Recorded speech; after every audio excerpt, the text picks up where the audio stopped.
Kalau menurut saya perubahannya akan sangat drastis karena baik dari segi retorika, substansi, dan eksekusi, dan juga dari segi style. Saya melihat misalnya tim foreign policy dari Presiden Biden itu berisi orang-orang yang sudah teruji, kompeten, profesional, dan juga dihormati di dunia internasional. Tapi kita tentu melihat bahwa Joe Biden harus ngurusin dalam negeri dulu untuk beberapa bulan ini. Dari 30 executive order yang ditandatanganinya, sebagian besar adalah mengenai penanganan COVID dan ekonomi. Dan ada sebagian yang berkaitan dengan politik luar negeri, tapi itu tentu merupakan sinyal dari dia bahwa prioritas utamanya dia bukan politik internasional, hubungan internasional, tapi adalah penanganan satu COVID-19 yang menurut dia tentu masih belum mencapai puncaknya, dan kedua adalah pemulihan ekonomi Amerika Serikat. Dan ini akan menentukan ambisi politik luar negerinya atau menentukan keterbatasan dari ambisi politik luar negerinya. Oke, kita ketahui Dr. Dino bahwa Joe Biden menjanjikan paket stimulus fiskal bernilai 1,9 triliun dolar Amerika Serikat.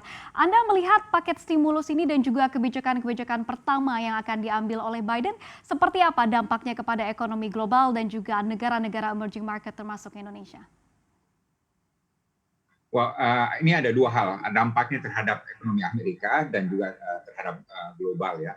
Yang saya lihat sangat mengecewakan di masa Trump adalah stimulusnya itu minim elemen hijau, yaitu tidak mengarah pada ekonomi yang bersih, yang bebas emisi, dekarbonisasi, dan lain sebagainya. Ini berbeda dari stimulus yang dilakukan di Eropa. Ya, misalnya 30% dari stimulus Eropa itu adalah green investment.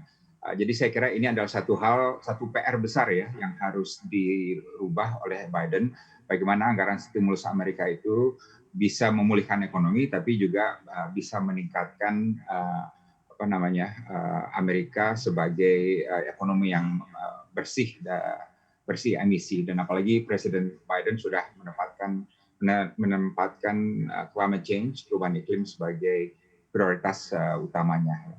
Nah, mengenai dampak dari internasionalnya, tentu kita masih perlu melihat kebijakan ekonomi dari Presiden Biden, karena saya melihat kebijakan ekonomi luar negerinya masih belum kelihatan.